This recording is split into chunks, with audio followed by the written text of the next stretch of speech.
Hello and good morning students. In our previous class we read lesson 4 Kabaddi. Now the time for some exercises. In our exercises we read some difficult words and their meanings also.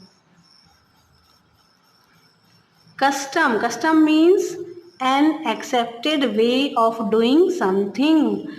Curious. Curious means having a strong desire to know. किसी चीज को जानने की बहुत जो उत्सुकता होती है वह curious कहलाती है.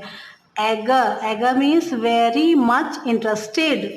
बहुत ज़्यादा किसी चीज में दिलचस्पी होना. Nearby. Near in position. Traditional. Traditional means continued since long back. जो परंपरा चली आती है, पुराने समय से जो परंपरा चली आती है उसको ट्रेडिशनल कहते हैं. Parlour. Half of the kabaddi ground. Raider. Raider means a player who goes to the other parlour. Catcher. A player who catches the raider. फिर है ब्रीथ.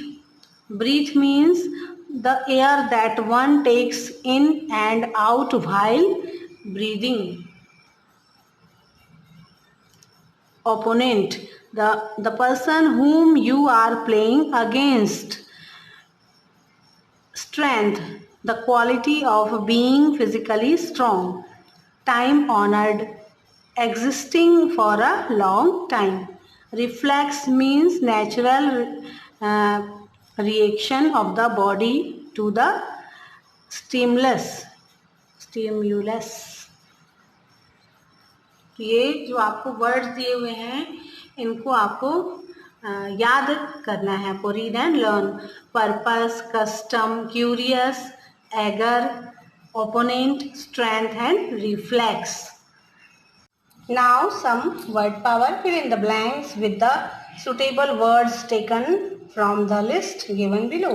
तो यहाँ पर आपको वर्ड्स दिए हुए हैं, यहाँ फिल इन द ब्लैंक्स में आपको फिल करना है. जैसे वर्ड्स हैं curious, breath, reflexes, rules, tuning, nearby, eager, occasions, mental, benefit, equipment, fit, strong और held. Wrestling and Kabaddi competitions are held on such occasions. After the ceremony, all the friends were eager to go the nearby dam. They were curious to know the rules and regulations of the game. The teacher said that it was played without any equipment. It needs quick reflexes and thus makes a player strong and fit.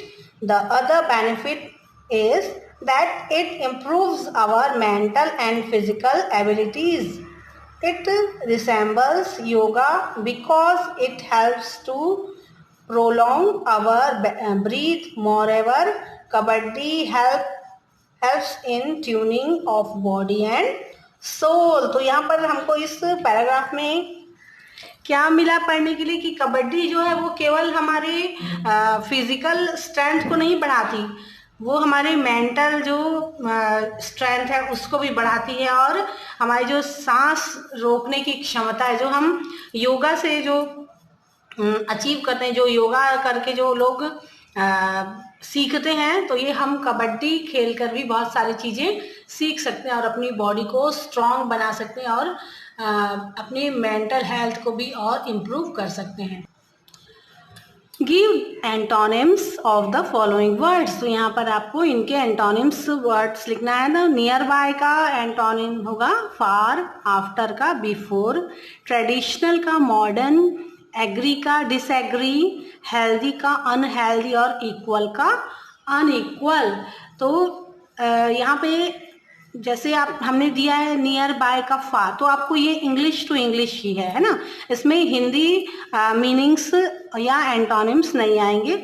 जो आएंगे वो यहाँ पे जैसे कि second हमारा दिया है मीनिंग्स वगैरह.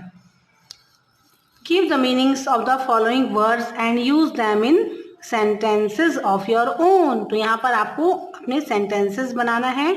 हमने मीनिंग्स तो यहाँ पर बता दी है आपको. जैसे पार्टीशन. Partition means division. फिर है रिफ्लेक्सेस। रिफ्लेक्सेस का मीनिंग है natural reactions of the body to a stimulus. Next है curious, eager to know, regard, to give respect. Opponent means the person who you are playing against, जो आपका दूसरे तरफ जो खेलता है उसको ओपोनेंट कहते हैं। Feel like, suppose. Okay students, आज के लिए इतना ही। अपनी अगली क्लास में हम आगे के एक्सरसाइज सॉल्व करेंगे। ओके।